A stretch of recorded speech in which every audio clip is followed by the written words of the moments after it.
এখানে একদম সকাল সকাল খিচুড়ি রান্না করে নিলাম। তো আমি আবার সবসময় খিচুড়িটা রান্না করলে এভাবে কুকারের মধ্যেই রান্না করে নিই।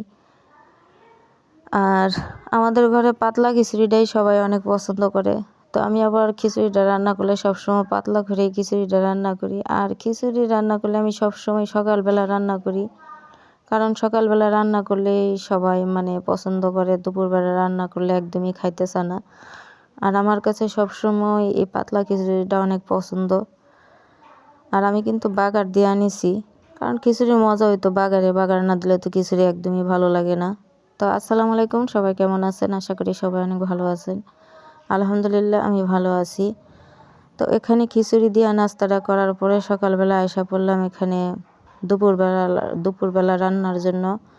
তো দুপুরবেলা রান্নার জন্য নিয়ে নিলাম হয়েছে, প্রথমেই রান্না করতেছি হয়েছে টমেটোর টক। তো অনেক দিন ধরে টমেটোর টক দিয়া খাইতে ইচ্ছা করতেছে, তার জন্য ভাবলাম আজকে একটু টমেটোর টক রান্না করি।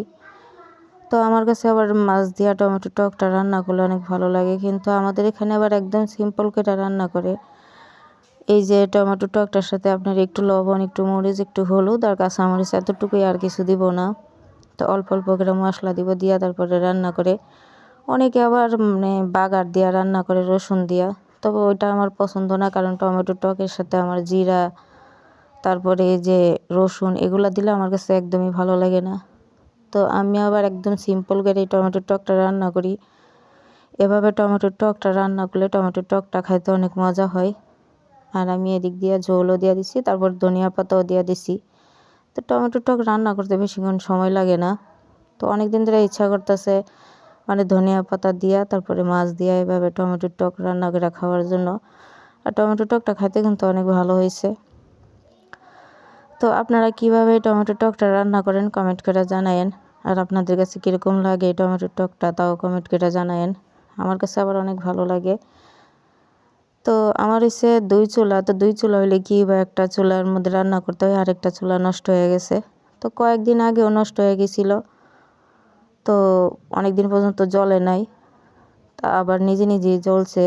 তো এখন আবার জ্বলতেছে না, আবার নষ্ট হয়ে গেছে। তো তার জন্য রান্না করতে হয় এক চুলার মধ্যে। তো এক চুলার মধ্যে রান্না করতে যেয়ে আবার অনেকটা সময় লাগে, দেরি লাগে, একটা একটা করে রান্না করতে হয়। তো কিছু করার নাই, কি করবো, চুলা কিনে একদমই শান্তি পাই না, কেন জানি চুলা একদমই ভালো পড়ে না।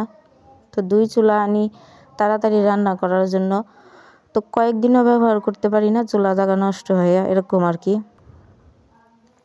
আর এদিক দিয়ে আমি যে মাছটা বোনা করবো, মশলাটার আমি কষাই, তারপরে মাছটা দিয়া কষায় নিয়ে তারপরে ঝোল দিয়ে দিছি। আর আমি আবার মাছটা একদম শুকনা শুকনা করে বোনা করবো। আর ধনিয়া পাতাও আমি দিয়ে দিছি, সাথে আমি একটা ডিম দিছি। তো ডিম আবার আমার মেয়েরা অনেক পছন্দ করে, মেয়ে আবার অনেক পছন্দ করে ডিমটা। তো ভাবলাম সাথে একটা ডিম দিয়ে দিই। তো ডিমটা ভাজি করে আমি আবার দিছি, কারণ এভাবে ডিমটা রান্না করলে সবাই বেশি পছন্দ করে, তার জন্য আমি বেশিরভাগই ডিমটা রান্না করলে এভাবে রান্না করি।